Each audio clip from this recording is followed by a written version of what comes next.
episode 3. It is called We Are One. I have a special guest here today. It is my sister Elle. Before we get started, I'm gonna just have her introduce herself and how you can contact her, and then we'll get into our interview. I want to just go ahead and get started right away, so I'll let her get started. Hi, everybody. I'm L Halo. I'm an LGBTQ health equity advocate in Milwaukee, Wisconsin. And Robin Reese is my sister. And I'm glad to be one of your first guests. One, not the fire no twin, but I'm excited to be here and um, I'm glad to see you put the show together. Yeah. So Tasha couldn't be here today, but she is with me in spirit. So I just want to get started first by first asking you, what is being transgender? Just what is it? Just your own description of being transgender. what what is being transgender? I mean, obviously, to be transgender is to not be aligned with your birth gender. But for me, my personal explanation is that I was a young person and now I'm a grown woman. That's what it is to me. I think you're supposed to grow, you're supposed to change, you're supposed to not live your life or go through life or leave your life or leave the people in your life and your community the way that they were when you found it. And so I don't know, I think we put too much pressure on terminology and gender um, as a whole. And that's because we live in what we call the gender binary, which is everything has to fit on the spectrum of male or female, and those are your only two options. But in reality, all human beings have male and female elements to them, have feminine and masculine energies to them. Um, and I don't know. To me, I don't know. I kind of everything in my transition is an extension of things that was always there or that I always thought were there. And I don't know. I haven't, I was almost 10 years old when I stopped identifying as my birth gender, but I didn't begin my transition until I was 25. I just always kind of see myself more androgynously and stuff when I was younger, but I don't know. I knew that I wasn't the same as my peers, though. So I first want to say that my sister is a very big activist in the LGBTQ community.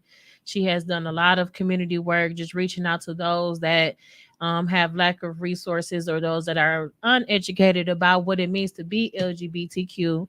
She has traveled around the world. She has worked with a lot of people. So, I always want to give hats off to anybody bringing change to our world and how we see each other. So, my next question. I'm scared of your questions now. But thank you. That was lovely. Thank you. And, we ain't traveled around the world yet, but Around the we 50 gonna get states. we try to get Around the a 50 passport states. stamp this year. Around the 50 We states. working on a passport stamp this year. I'm happy about that. So if you had to talk to your younger self or the old you, what would be a message to your the old you? What would you say? Would it be something like, I'm proud of you for doing this, or I wish I would have did this before? What would you say to your old self that after experiencing your transition, what would you say to your old self that you probably wouldn't have been able to say if you didn't? And nobody ever asked me that before. Looking at like like my ass, like I don't know, like people be asking. I don't know. People do ask me a lot of questions, and just as a trans person, people ask you a lot of questions, or even as a queer person. But no one's ever asked me that question now. But I think the first thing is that it's not nothing wrong with you. Mm-hmm. Um, I believe that God made us in His image, and sometimes that image is better than your image. You know, sometimes it's just how the cookie crumble, but I would say first that that God loves you, your family loves you, people in your life love you, and that it's nothing wrong with you. I think that as trans people in general, we talk about this a lot, that we wish we would have started earlier. And honestly, I do wish I would have started earlier. But like I said, I really kind of did. I haven't lived the life of someone in my birth gender. So to me, it's just like I said, was a growing process. But I do wish that I had started earlier. But I like to tell people that I feel like for instance, I got my kids or whatever, like they're trans coming out of high school, and that's scary to me, and I, what I mean, for them, and just for how long even that mean they have to continue and sustain in their life starting that young, and just in general, like, the dangers and everything like that, and the risks that come with being trans, or come with our lifestyle, or just, where we are in the culture. And I like to tell people, like, I do wish I started earlier, but I don't necessarily think that I personally could have handled it. Like, they're my kids, they're stronger than I was at that age to be able to do that. Um, and they're not doing it from a place of privilege. They're not doing it because they have the most supportive families or situations, or um, the privilege and access to healthcare, or to other things that we need in transition. But they're doing it because they know who they are. Hmm. Yeah. I asked you that because I always, will want to give advice to a younger, any of us, a younger you, younger me. Even if I had to ask myself certain questions about what I would have did differently to that led me up to this point, I would tell my younger self, different things too. So I always, like to ask people, what would be your advice to you, your younger you, but the advice is really to a younger you, which is just another person. So I always want to know, what what you feel like would have made things different or better. But what was like your biggest like the biggest controversy you think you ever, like the biggest coin you had to turn over, or like the biggest obstacle you probably had?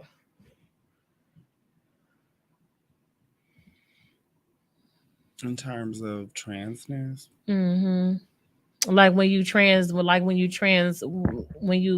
started your process of becoming transgender, mm, like was it anything that particularly was just hard for you to conquer or face, or hard for you to do or say, even if it's just a situation or a person? I think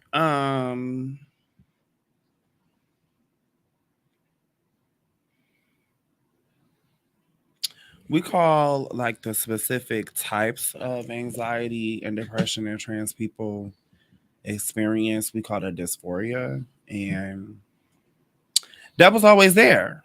Like, that was always present in my life as a young person. So whether or not I transitioned, I still was mentally battling with that. So I think definitely just as a more personal to me than just trans people in general, is specifically dealing with depression. And I don't know, I'm a girl.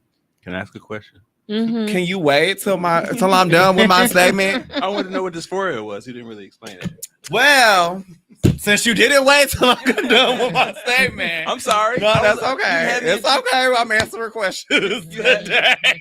You had me captured. I'm sorry. I'm answering questions today. That's fine. Thank you. I appreciate that. That's Tommy, the producer, by the Dysphoria. way. I do this on every show. When I hear something, I'll be in it. I'm like, oh, And that's good. And that's good. It's good. It's good. We in a space to ask questions, so that I appreciate it. Thank makes it good. Dysphoria, like I said, would be the specific types of not depression, but of anxiety, more so, that transgender people face. So, for instance, as a young person, people growing up, people perceiving me, some people would assume that I was trans. Some people would assume I was my birth gender. Some people would assume that I was a cross dresser, or um, people assume that I'm a drag. To this day, people assume that I'm a drag queen every once in a while, and that's fine. Because all of those things are valid identities and valid practices and things like that. And so I think one is that as a trans person, I can control how people see me.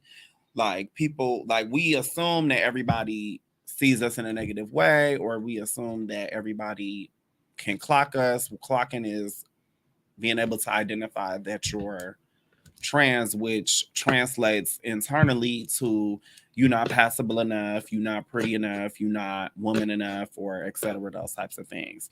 And so, what I've learned in transition is all of that. Some kind of like what we say, like women dress for other women.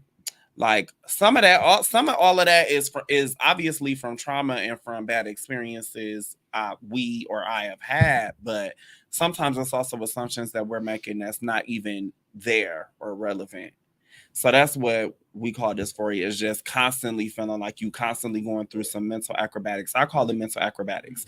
Is this always an up and down? We're being re-socialized every day as a trans person. What people don't understand a lot of times, especially when they are asking questions or seeking awareness, is I'm learning too. I'm going through this too. I'm going through this right now. I'm not an expert in the sense that I've lived this life tenfold over and I can just tell you every single thing about it that a person may want to know. You know what I'm saying? I'm going through this in the same moment that you're going through this. And how can I balance how my family see me, how my sister sees me, who push me and encourage me to pursue my transition? How can I balance that with how we're talked about in the culture, how we're talked about in the culture with how people treat me on the street, how people treat me on the street versus how men treat me, how men treat me versus how my peers treat me and cis women treat me? Like, how am I supposed to manage and digest all of that? You said you're new to actually experiencing this, and nobody's experienced it because everybody's kind of come. It's just the first that in generations that it's been out, and people are still trying to, coexist with the understanding of it. So I never heard that perspective. That's interesting. I appreciate, the question and the dialogue. I think one thing that y'all also have to realize when we're talking about queer, we say QT people, queer and trans people of color. One thing that y'all also got to realize is that we was erased out of history. If we were still in Africa, if we were still in our indigenous cultures and in our indigenous homes, there would be two-spirited people. There would be other trans people. There would be people of third genders and of other gender identities, and those things have always existed, but they was wiped out of the mainstream, out of the mainstream conversation, and that happened both because of colonialism and also because of Christianity specifically.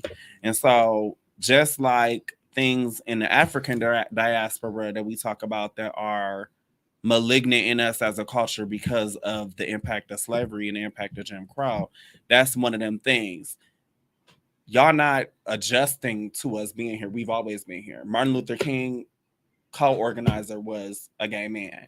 You know what I mean? That's not a trans person, but you get what I'm saying. The point is we've always existed and have always been a part of the fabric of culture, of art, of history, and of particularly times like Bayard Rustin and Martin Luther King Jr., like particularly at the times and at the scenes of pushing the conversation forward and changing the culture, we always present on the scene for that. And so I like to tell people that, one, you can't erase us, but less about somebody being malicious or wanting to erase us. We exist. We exist in every family. We exist in every culture. We exist in every country, every state, every city, every town. We exist no matter what your background is. And if you don't, particularly as cis people, I like to tell people that if you don't know who the gay people are in your family or the trans people are in your family, that's because you are among the people that they consider themselves not able to share that with. That's pretty deep. So why do I you try. why do I you try. think but why do you think that if that's the because I never researched it as far as Africa or nothing to that nature. This is all new for me too. It's just as you going through the process, I'm going through the process. As you learning about it, I'm learning about it because initially you are like the first person I've ever had really any relationship with that's in, you know, in this type of community. And it just so happened that you're like my blood family. So I'm learning as you go. Why do you think that it was because I've never ever heard anything about in The like same reason why we don't know about Bayard Rustin. The same reason we don't know about Marsha P. Johnson, the mother of Stonewall and of the Pride movement, was a black trans woman. The same reason we don't know. Well, I know a lot of things that y'all might not know. But the same reason is because they erased it. They literally went in, they cataloged the different genders and religions and spiritualities and expressions that they found in Christian colonialism, and they on purpose eradicated them. They on purpose destroyed our family structures. They destroyed our sense of history, our sense of self and identity. I was just watching this man, I don't know, Dr. Claude or something like that, and he was on the Breakfast Club. I actually watched it before, but I ended up watching it again yesterday on the Breakfast Club. And I don't know, I just was more tuned into what he was saying this time or whatever. And you know, he definitely, like, he said some questionable things on there, some things that wasn't necessarily kosher or some things that wasn't necessarily politically correct, but he talked a lot about history and about them eradicating that. And particularly he was like that when you became a slave, that he was saying that we are not enslaved people. We are native black indigenous people to America because we were born from enslaved people that were stolen from Africa. So when the enslaved people, our ancestors, were taken from Africa, they had it beaten out of them. They had it beaten out of them to speak the language. That's why a lot of our black men, that's why a lot of our black people are illiterate, is because we're speaking in the white man's language. People have, since I was a little kid, come to me to give them information, to be able to navigate resources, to be able to discern things from documentation. And that's because I have that gift, like, as a writer, but that's because they're able to identify. To me, it's like being responsible. Like, they're able to, it's not that they can't do it or that they whatever, they're aware that their level of literacy is not adequate, is not where it needs to be able to function in society in the way that they know that they should be able to.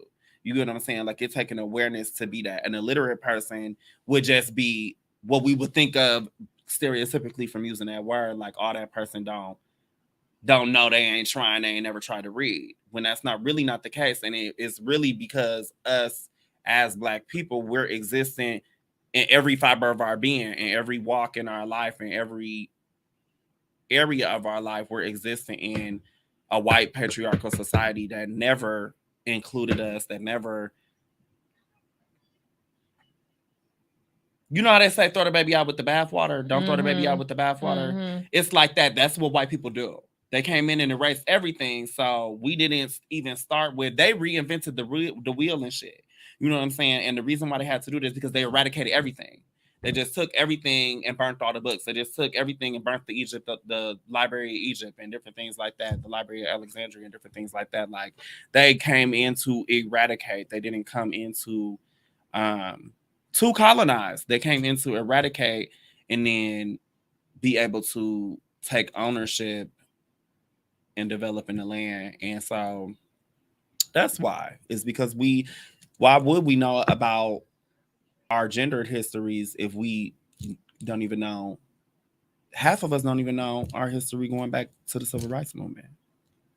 So do you think that trans people live in their most natural, are like 100% their most natural selves? Because you're saying that since it is, since the beginning of time, two-spirited people with three gender people, I think you said, that would be living your most truthful life then, if you're only living out what's originally done.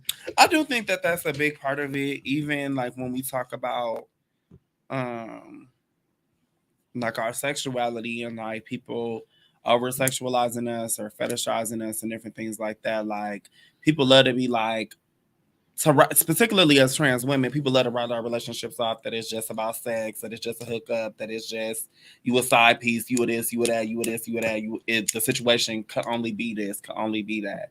But really, just like any other type of relationship you have, you know what I'm saying? Somebody is coming to you for a whole package. People are coming to you for a confidant. People are coming to you for someone to share things in their life with, to share moments and truths about themselves that they ain't never been able to share. So I do think that it is natural. Like I said, for me, it's really something that started when I was 10 years old. I never called myself a trans woman until I was 25, but I knew that I wasn't like everybody else around me. I knew that. And I could also identify in other people that I'd have grown up with in the community now that are also trans. I could also identify in them that they wasn't like everybody, like our peers. And so I do think it's natural. I think that it would be up to that person to say if something is their truest self. I'm 8 years in. I don't necessarily know if I've reached my truest self. But is it a lot more true than the way that I was living before? Yes. And I kind of, for me, I think heading into transition, I was really, really depressed. Like one of the biggest episodes of depression I've ever kind of faced previous to me transitioning. And it was for a couple of years. You know what I'm saying? It wasn't for a few months or a couple weeks or something like that. Like it was for a couple of years. And I think that was in a way, like sometimes we say that we mourn our past selves. I think that in a way it was me ending my birth gender. You know what I'm saying? Not ending my birth gender, but ending that part of my life and then being open to having a new life. And so I don't know. Other things that I think I faced is hate and shame and discrimination. And those are very big things that, come with the territory of being trans or even being queer. And I think also violence and violence not always looking like a black eye or violence not always being visible on the outside of you and violence being from small microaggressions that people do all the way up to big to physically violent incidences and seeing all of that's a spectrum of violence that a lot of other types of people don't have to deal with. So I've always grown up in my mother's family is Baptist, and then our grandmother's side, I don't know, what's her predominant spectrum of Christianity, but I know that she was a faithful church member, and we have other family members that are faithful church members. So I've always believed in the Bible 100%. Like no matter what, I've at some facet in my life, God has always been in my life. Church has always been in my life. Whether I went faithfully, didn't go faithfully, God is very present. But when once we started getting close, not saying anything, not saying that I don't believe in what you're saying, not saying I don't believe what's in the Bible. I just believed in being there for my sibling and being supportive, towards what was going on at the time. Mm-hmm. And I don't regret it because I feel like you're flourishing at the, you know, capacity that you need to flourish at. You know what I'm saying? And it's something that helped me be able to, me walking through the process with you was something that ended up helping me because now I'm taking steps that I never thought I would take. But just seeing you take the step after that battle when you was like on the fence with it, it's just very inspiring. And I'm just proud of you that, that you did what was, to make you happy. But I appreciate that. back to the Bible, I do want to ask you, how much of it do you believe? Because of, I mean, you totally enlightened me with the whole indigenous people and all of that stuff. So I'm just curious, like, how much of the Bible do you believe? Um, I believe that the Bible is a book that was compiled, edited, and Mm-hmm. composed by white men. This is another thing y'all got to realize, right? See, and See, here you go. wait. Y'all gotta realize. Why This is y'all another gotta thing y'all gotta realize? realize. No, this is a real tea. I'm a Christian. My mom is a Christian. My mom is a Mhm. minister. You know what I'm saying? An active minister. And I believe firmly in God. I believe in your connection with God. I believe in God being able to use people in your life to speak to you, to speak life into you or into a situation or to help you in a situation. I believe in God directing our lives, in that if you, I say I only listen to my mama and God. Okay. And why I say that is because one, of the only, the only ones that matter. Mhm. and two, just because they'll never leave me wrong. You understand? They're not. You know what I'm saying? My mama not gonna leave me wrong, and God not gonna leave me wrong if I shut the fuck up, sit the fuck still, and be patient and listen. And so for me, I think that what we got to realize about Christianity, just like how I kind of gave my own interpretation of some of that like historical context stuff. The people that own and operate the Roman Catholic Church now, the Vatican, the people that wrote the Bible as we read it, the King James Version, the English version of Christianity, those are the people that killed Jesus. Mhm. Those are the people that killed him. That doesn't mean that the faith is not real. That doesn't mean that the stories or some of the things that are represented in the stories are not real. And so that's what I take it as for me. I also take it as it's a lot of sins. It's any number of things can be sins. And no sin in the Bible, it says no sin is greater than the next. And so I'm not saying that me or my lifestyle or just by the nature of the identity that is sinful, but obviously temptations, drugs, sex, money, you know what I'm saying? Of course, some things can be can tempt you and can lead you into, you know what I mean, a situation you don't want to be in. And so I don't think it's no different than any other person's type of lifestyle. I don't think that God would make so many of us if it was something wrong with us, and if he really ain't want us to be here, or if we really whatever. God know what I'm gonna do. You know what I'm saying? I only listen to my mama and God, but my mama I lie to. Cause certain stuff not for her to know. God, I can't lie to God. He know what I'm doing. He know what I'm doing. Okay. He know my Carfax. Okay. And that's fine.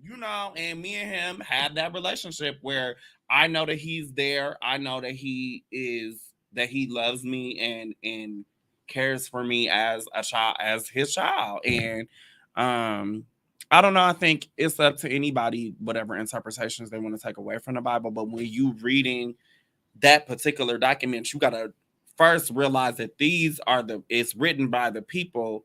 That's not the real Bible. You know what I'm saying? The Bible wasn't no one story in one book. And for many, many years in a lot of our cultures, it was only storytelling was the ways that those stories was passed down.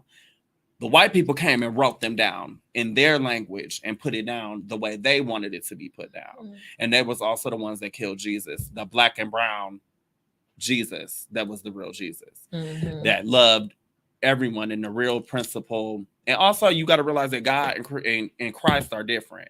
God is God. God is omnipotent. He's law. He is the universe. He mm-hmm. is power and essence. Christ's message was that we need to walk in love. That's what his message was. And so you can claim to be God's martyr by, you know what I mean, persecuting people for whatever you want to persecute them for. You know what I'm saying? But at the end of the day, if you're not walking in love towards your neighbor, towards your family, towards your community, towards other people. Even sometimes you even got to walk in love with your enemies. And so, if you can't do that, then you're not a real Christian anyway. So why would I care about what you think? So why do you think that that's the biggest sin? Because every time I go to, well, not every time I go to church, but mainly at funerals, especially in our family, mainly in funerals. What do you The mean? first thing that come out of people's What mouths you is, mean? you need to stop being gay. You need to Who stop said doing. that at our funeral? You need to stop.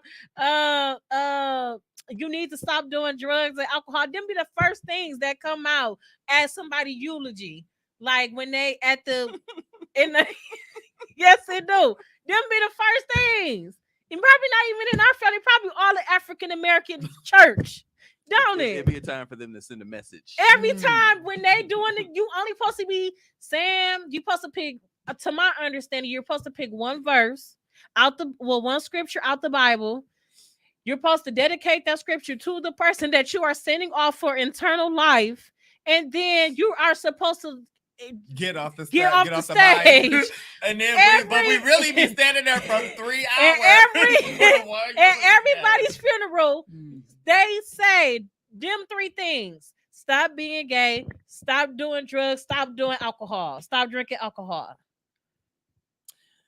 I want to know why is that like the first thing? Why do it place in the top 3? Kind of depends on the denomination too, sometimes too.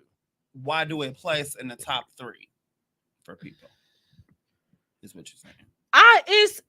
It's adultery, is being a thief. You can even be sinning if you worry too much. I'm just saying, you have to call me out like that. So many. You but have to call it like that. I'm just saying that it's so many other sins that take place. Prioritize sins. I mean, these are the things. These are worse. Yeah, right. Yeah, a sin is a sin. I think why it places in the top 3 is because of, again, going back to the gender binary, just how we perceive gender, how we perceive our bodies, how we perceive sexuality, all of that particularly. And then outside of that, all of that being framed in a negative way, right? Like from birth, we condition in a negative way to think about our bodies, our sexual parts, our autonomy, our decision making regarding our bodies, the way the law impacts our bodies, what is okay for someone to do to our bodies or not, from an intimate partner to the police to a doctor. You get what I'm saying? And so all of those things are rampant in our society. And so that's one factor. But I also think that there's a big context and confusion between homosexuality and pedophilia. That's what I perceive it as, that people are so in the struggle about and with of why it places in a top 3. Half the time, sometimes, right? Sometimes people always love to ask you questions and shit when you trans, right? Or when you queer, right? Sometimes the loudest motherfucker in the room got something to hide. We all know that one. Mm-hmm. We all know that one. Mm-hmm. But also sometimes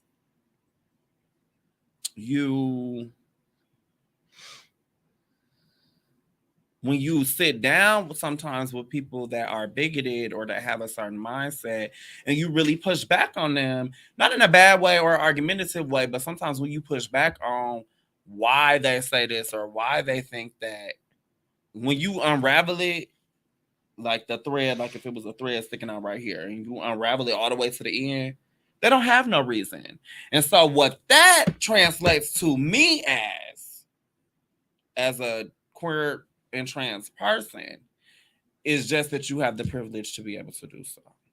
It's just because you're not the drinker, you get to call them a drunk. Just because you're not the gay or you're not the trans, you get to make an issue of that. Just because you're not the drug doer, you get to make an issue of that. And honestly, a lot of stuff do come down to that. And even when we talk about, me and you talked about this sort of recently, like, at what point is it malicious? You know what I'm saying? The same people screaming from the pulpit will come up and hug you and dap you up too. You know what I'm saying? Like, at what point is you claiming that it is in the love of Christ, or that it is out of respect for a religion, and then at what point is it really malicious, and just because you seen that modeled in your life from other people, or because you know that you are aware of their privilege. And it's just like when we talk about men and when we talk about sex, like, half of them never question the things that they do in regards to a woman and a woman's body. Half of them never, ladies, half of them ain't never even thought about whether or not they pleasing you. And why is that? Because society allows them to be able to go through society without being able to please. And so, I don't know. I think we allow certain things I think leaving the culture where it's at, like right now. I could shut up right now. I don't got to tell nobody shit. And if we leave the culture right here, it's going to always be right here. The conversation going to always be right here. It's going to always be that same conversation of somebody dying. This is placed in the top 3. And even though y'all done been gambling, y'all done broke into, don't start me. Y'all done been gambling. Y'all done sold your kids. You done all kind of stuff. All kind of stuff. But you so concerned, and you got, again, privilege to even have the time. I don't got no time to judge no bitch about what they do or not. I don't have no time for that. I don't have no time for it. You do you over there. Keep that away from me. We good. I don't need you to validate me. I have validation from the people in my life that matter, you know. And so, I don't know. I think we need to stop letting Uncle Terry and Cousin Boo Boo and Uncle Riri get up on the mic at the eulogy. That's what I think. I think we didn't had enough of that. And we're going to let somebody else speak today. You know, Okay, on this day. So I'm saying that because I have, now this is what I interpret a lot of stuff. This is what I'm going to say. In the Black community, instead of y'all touching on the children being gay, the children being criminals, touch on a 2-parent household. If a child is in an environment where they have adequate parenting, which is a mother and a father, they will, an honest mother and father that are honest people, they probably will live the lives that they should, if whatever it should be. You know what I'm saying? It probably wouldn't be so much if being gay is the problem. It probably wouldn't be so much of that. If your daughter's being sex trafficked, or if your kids turning out on drugs or being thieves, you know what I'm saying? A lot of the stuff that I've experienced with not being gay, with just being a child, I feel like would have been different for me had I would have had 2 functioning parents in my household who were God-centered at the time. You know what I'm saying? Even though I had both my parents in my house, you know, it was dysfunction, you know, and both of them have their own personal relationships with God. Both of them worship God in their different ways, but it was my mama, and then it was my daddy. It was never both of them at the same time. You get what I'm saying? Like, it never was both of them putting in together saying we got to get on the same page so we can raise these kids up. So I'm just saying that a lot of problems that people say that they have with their children probably wouldn't be that of a problem if they set better examples for their children, so to speak. You know that's what I'm trying to say. Like, you can't expect your son or your daughter to grow up in this light, and everybody not gonna do the reverse of what you do. You could be dysfunctional, and just because you're dysfunctional don't mean that your child won't be dysfunctional. It means that your child could try not to be dysfunctional. It's really hard that once your DNA is coded, or you're in, last time we did the podcast, it was learned behavior, that once something becomes a part of your DNA, it's hard to think that that won't trigger me and I won't stay that way forever. Everybody don't turn over a new coin. You know what I'm saying? Everybody don't live lives that people probably want their kids to live. I'm just saying that, not to just harp on being gay, not to harp on doing drugs, not to harp on doing alcohol, harping on complete families where both parents exist, both parents are being effective. I think that that's what should be touched on in today, because I feel like that's what's missing when it comes down to just a household period. So I do think I'm not saying that it's going to stop you from being however you're going to end up, but I do think that it would be effective on when you do become however you're supposed to be. Cause how would I you? think a good How could you? foundation Cause is how important. could a child that's having identity issues fully understand their identity if they only got one parent to identify with? Because you might don't know, because your dad chromosomes is of a man and of a woman. Your mother's chromosomes are of a man and of a woman. Everything masculine about you, you don't get from your father, and everything feminine you don't get from your mother. It can be vice versa. So that's why, you know what I'm saying? Like, you can't, if a daddy not in the house, you can't, you don't, or a mother, it could be a mother not in the house. You don't have that other person to identify with to even figure out what you're trying to figure out. I think that I kind of alluded to it already, but I think that the black family and the black family structure have been under attack since colonial days. Um, and two things that just was in my head while you were saying that part. Not saying that I'm disagree. I'm just saying what I just think to believe could be. They from movies. Okay. The first one is a generalization that I'm making about a bunch of movies, right? Mm-hmm. All the movies with the little white parents and their little drug addict kids, okay? Right? All of them. All of them. Every movie, every show you ever seen, it's like, oh, okay, they had this perfect life and then they still ended up how they ended up. So that's the first thing I would say, is just that you can't control how people ended up. Then the second thing is from The Queen of the Damned and the Vampire Lestat, for people that's nerdy as fuck like me that like vampire movies and shit. In the Vampire Lestat, the man that turned Lestat, so Lestat a vampire. Lestat is the one in Interview with a Vampire and Queen of the Damned, the white boy. Mm-hmm. Okay. So Lestat was a vampire. He got turned into a vampire by this man, right?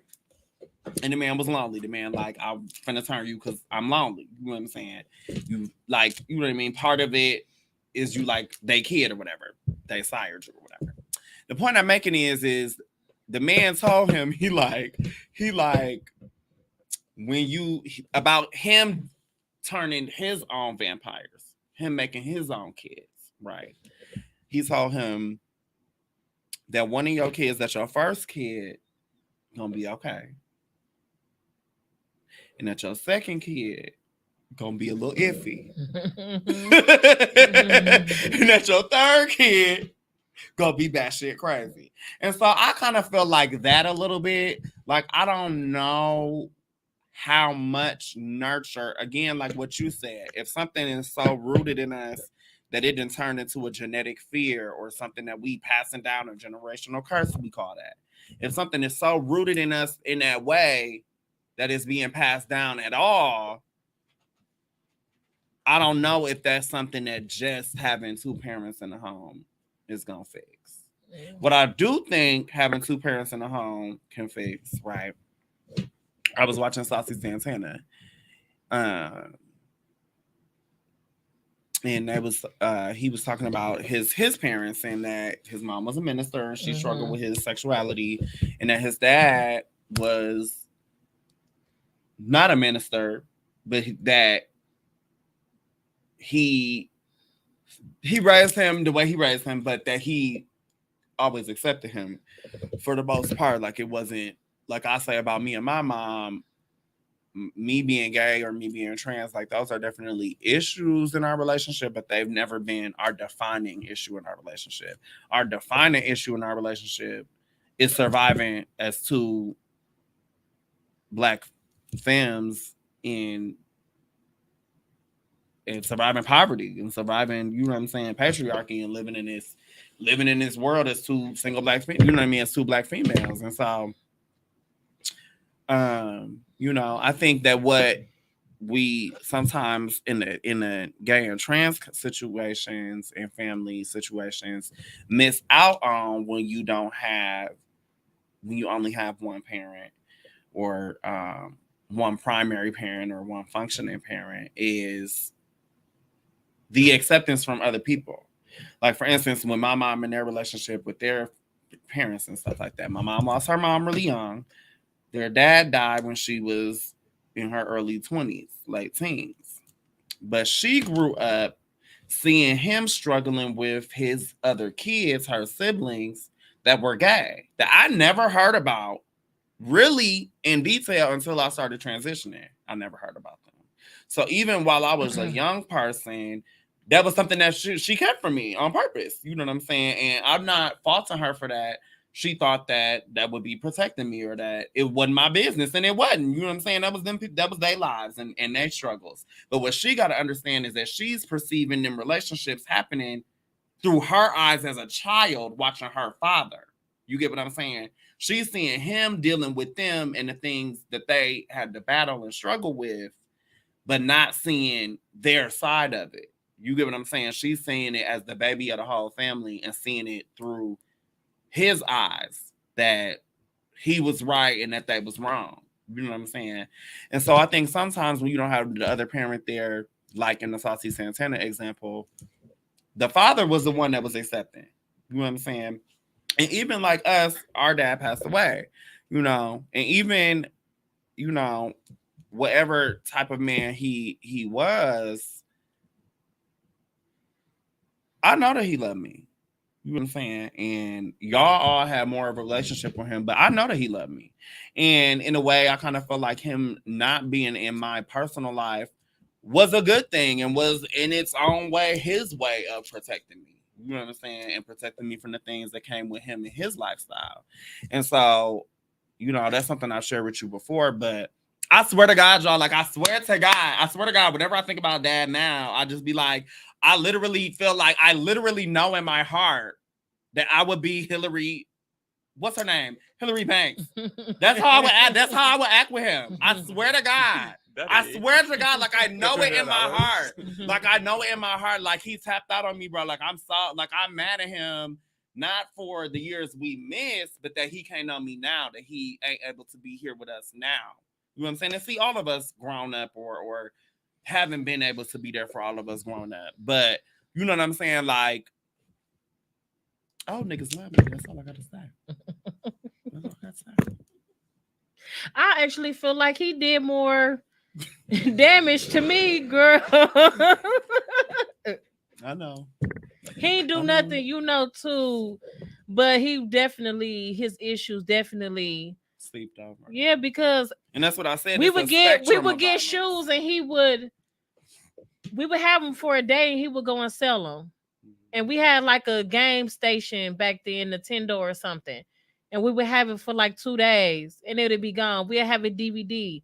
We could watch it probably 2 times, and it'd be gone. You know what I'm saying? Or just, you know, knowing that I'm saving my money up, and I hid it. But you know, people with their elements and their problems, they could find money.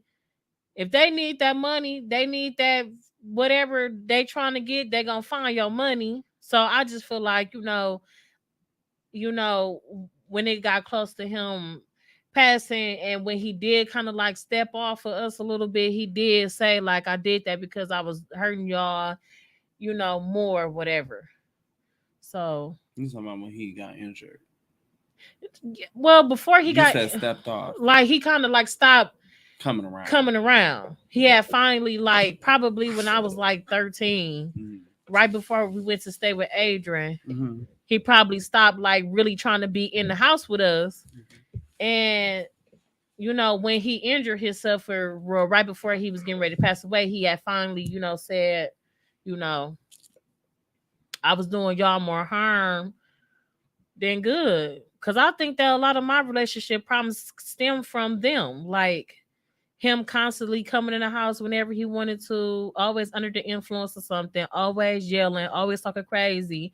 That's why, you know, that my mama, she the middle girl, four brothers, so she hard as nails, like, or tough as rocks, whatever the saying is. So she not no punk, you know. It was crazy. Like, I don't feel the most valuable thing I ever learned from him was how to survive. Like, I could walk anywhere, I could get anywhere, I could meet anybody under any circumstance and get them to help me. You know what I'm saying? Like, he taught me how to move And around. subconsciously, So not to be too attached to nothing, because you ain't gonna have it that long. yeah.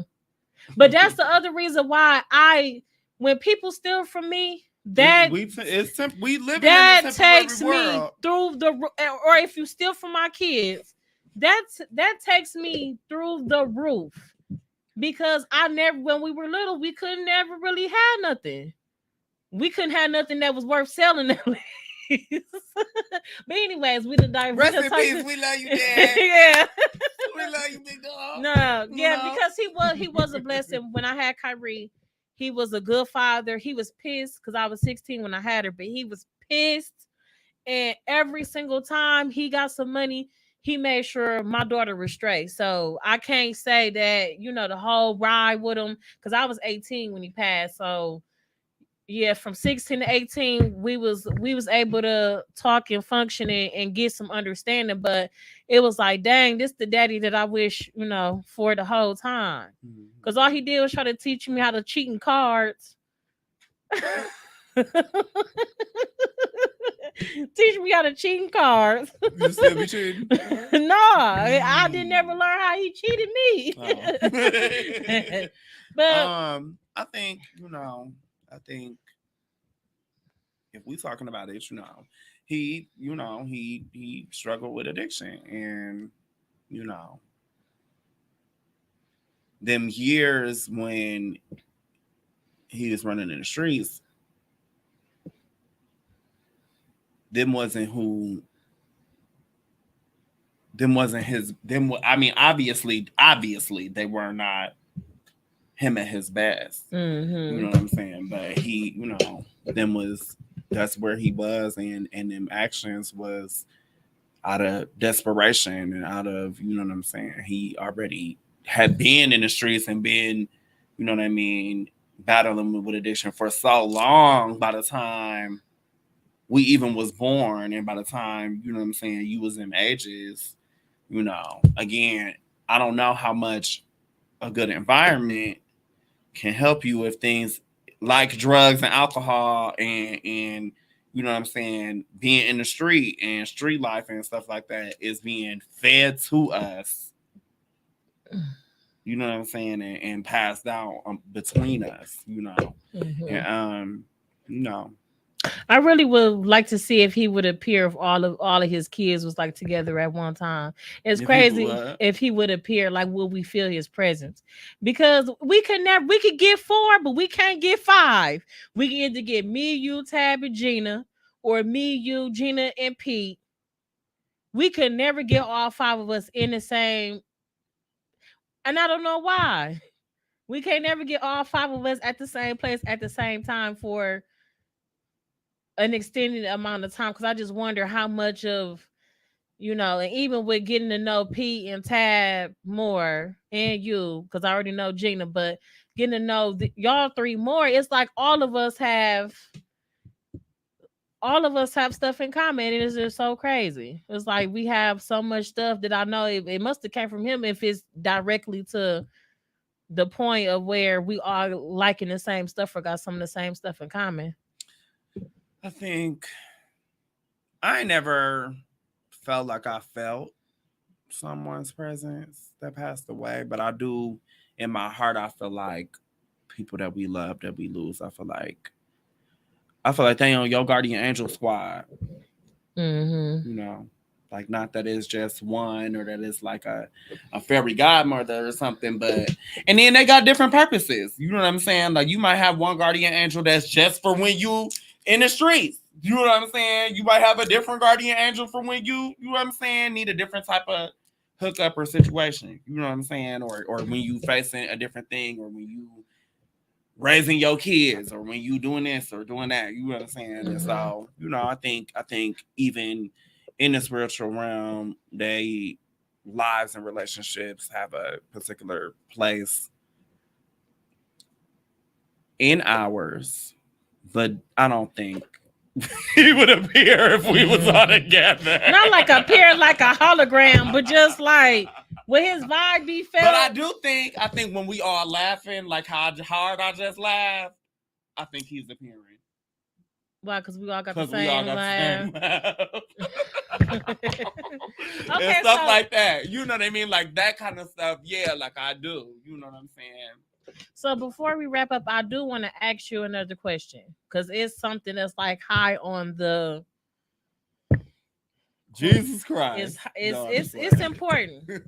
So we see like yearly, and it might be more frequent than that, but it's always one case that like make headlines. I think last year it was like a maybe a Hispanic transgender was killed in like Florida or something. Or might The pageant girl. so You know, that's what you talking about. That she was like a pageant queen. I think so. Mm-hmm. What's going on with that? Because a lot of people are saying that it comes from straight men trying to play like they didn't know. It come from transgender women playing straight men. It come from wild nights. What do you really think happens in those type of instances? Because it's starting to become popular. Like I say, every year I'm starting to see it, like probably within the last 4 years, especially like right in the summertime, you hear about a big headline with a transgender being killed. And it's normally a transgender woman. Absolutely. And first of all, we call the trans women are tricking men. We call that the trans panic defense or the gay panic defense. If y'all ever heard about Matthew Shepard, you remember Matthew Shepard? Mm-mm. We were still kind of little kids. That was like middle school time for us. But Matthew Shepard was a gay man that got killed in a hate crime. And they tried to say that he was coming on to them, and that's why they did what they did. And so from that case, and all the way up until now, when that is said, it's usually debunked, like found to not really be the case. Secondly, just specifically on trans women tricking men. I didn't only say that. I didn't only say that though. I said straight men getting caught. We gonna get around to all of I it. I said trans women catching. We get to all of it. I didn't just say just that. I just don't want to say like I'm blaming y'all for it. That's what people. I'm going on the air right now. and y'all heard of him. Stop. That's what people love to say though, and they do. They love to say it. Like they can't wait to say it. Right. And so, you know, first, I'm going to do an experiment. You ever seen me trick a man? No. So for me, when people ask me that specific question personally or about other trans women, I like to say, one, I don't got to trick nobody. Two, I really don't think it's I really don't think it's possible. So, like I was saying earlier, the mental acrobatics of being trans. I could get all the surgery in the world. I could be as passable as I want. I can change my voice. I can do whatever the things, right? But somewhere in the world, somebody gonna clock me, no matter what. And why that is because some people, like I said, even when I was a young person and when I was in my birth gender, some people thought I was a girl. Some people see in their head and in their eyes and in what they have, their perspective, their heritage, their literal eyeballs. Some people see me as the gender I present in. Some people see me and don't see that. Some people see me and see my birth gender. And those are three different things.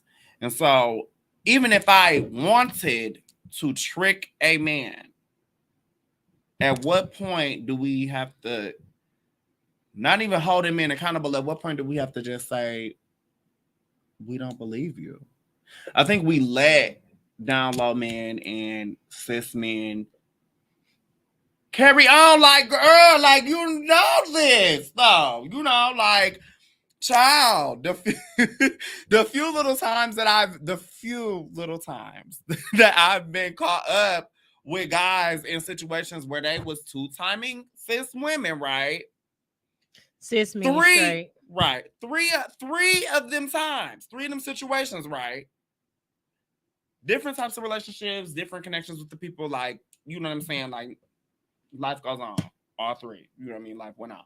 The point that I'm making is in three of them situations, I say I've had this situation happen to me maybe 4 times in my whole gay and trans life. So this over 15 years of being gay. You know what I'm saying? So, you know, even 3 of the 4, the girls told me that they caught the man with somebody else before. Yeah. So where's the trick? Where, Tommy? Where's the trick in being done? There's no trick because exactly you're attracted to what you're attracted to. People like what they like, and ain't nothing wrong with that. And there's a window. Fine. There's a window of excuse to actually bail yourself out if you are absolutely. Now, me and my girls, some of us disagree about this too, but I'd be scared to talk to a nigga. I'm liable. We could be at the White House, and I'm liable to be like, "Do you know I'm a C-girl?" Because I'm not gonna. Okay, really quick, because we gotta get ready to go. He all right. You a grown man. I'm not gonna. Because this getting heated now. I'm not gonna sit nowhere on God's earth and be playing with you. And if you hit me up online and I don't know if you know, you can't. I don't. You. That's where we staying is online until I know that you know. And then you have to give me a confirmation. I'm finna make. It's not even. Most of the time, even when you ask them online or whatever, right? For instance, they'll be like, "Oh, okay," or "Woo, right?" Keep going with the conversation and act like they didn't see that part. You finna give me a motherfucking signed confirmation that you knew, so that when something happen and the police come or somebody come or I need to give some information up or I need to do what I need to do to protect myself, I can go right to you and be like, "Boo, boo, boo, boo, boo." Said this. So who tricked who? How about that? How about we start over with who tricked who? Okay, because they be tricking us too and be lying and stuff. And you know what I mean? It's also a lot of misconceptions, like what you said, like the guys tricking the girls and stuff like that. Like it's a lot of misconceptions. Every guy is not a 2-timer. Every guy is not cheating or married or woo. And people like what they like. You know what I'm saying? It doesn't matter. Whatever you are, however you identify, whatever size you are, whatever skin color you are, whatever background you from, whatever. It's somebody that love that shit. It's somebody that love the fuck out of you. Okay. Okay. So I got something else to ask you though. Don't nobody have to trick nobody for nothing. But I think that we let them get away with it every year. It is increasing every year. And also, even with it increasing every year, a lot of times it's something that's underreported. So even us saying that it's increasing or noticing the stories more in our mainstream conversation is still not even, it's still probably missing a quarter worth of the people that be really getting killed. So last question, then we got to go. Transgender in sports, because this is another popular question I was asked to ask on the show. Do you think that that's fair? because people are saying that transgender women are still stronger than the natural woman. So what would make that fair for a transgender woman to participate in a woman specific sport? Because What do you it's my think? personal time, right? I'm gonna answer it personally. Mm-hmm. I really don't give a fuck. It's really a white people, privileged person, established healthcare, established school system, we ain't got none of that shit in Milwaukee. MPS ain't no established for y'all to be trying that shit or whatever the fuck else you think. If you not no cheerleader, if you not no coach, if you not a student, if you not a student athlete, if you not a parent of a student athlete, why the fuck would you give a fuck? I don't give a fuck about that.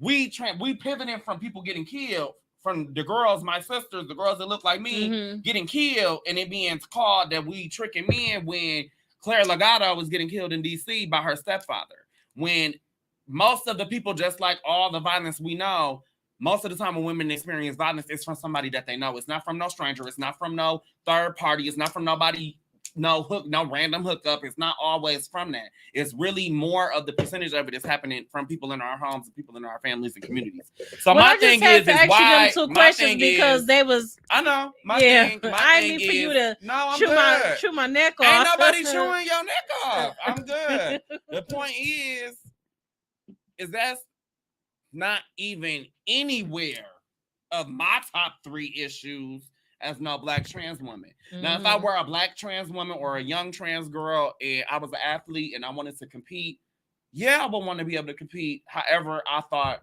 I should be able to compete. I can also tell you, like I said, for me, the lifestyle really started when I was 10 years old. I am not physically as strong as no cis man that's my same age. I'm not. You know what I'm saying? I'm not. You know what I'm saying? I might could get buck and act like I am, but at the end of the day, I'm not. So, you know what I mean? I don't know what is the right answer in that field. We still early on in the conversation, but I just feel like it's a privileged person's issue to be standing on, like, to be so, you know what I'm saying? Like, we can't get the murders and the deaths and our HIV and STI prevention work or any of the other things that we doing that's amazing to seep into the mainstream. But this issue, because it's trans kids, because it's youth, because white Republicans think they can do something about it, it's a mainstream issue. Okay. You know what I'm saying? The trans sports issue really been kicking in the background outside of the mainstream for like at least the last 6-7 years. And we just now starting to talk about it in the mainstream. So, you know what I'm saying? It's not no new issue, and people in school boards and school systems have been making it work for a long time. So I say leave it up to them and leave it up to them that's in that world to know how to do it. Like, I wouldn't presume to know the right answer. I'm not an athlete. All right. Well, before we wrap it up, I do want to let you give the viewers a chance to get your contact information. Just, somebody will watch it. Somebody might want to reach out to you. So go ahead and. Thank you. Again, my name is El Halo. You can definitely find me on social media, on most of my social media as El Halo. You can also check out the Sheba Sisters helping each other battle diversity page on Facebook and my professional page on Facebook. So. Okay. You spell El Halo ELLEHALO. So if anybody want to know how it's spelled, that's how you spell it. And thank you, Milwaukee. This is episode 3 of We Are One. I want to just thank you all for watching tonight. This was very, very, very special, very, very good podcast. I hope someone is touched by today's conversation. We talked about LGBTQ. We talked about history. We talked about generational stuff. We talked about our family. We covered a lot of content tonight. So I hope everybody enjoys this episode. Thank you. Thank you. I enjoyed myself too. Thank y'all for having me. Purchase your tracks today.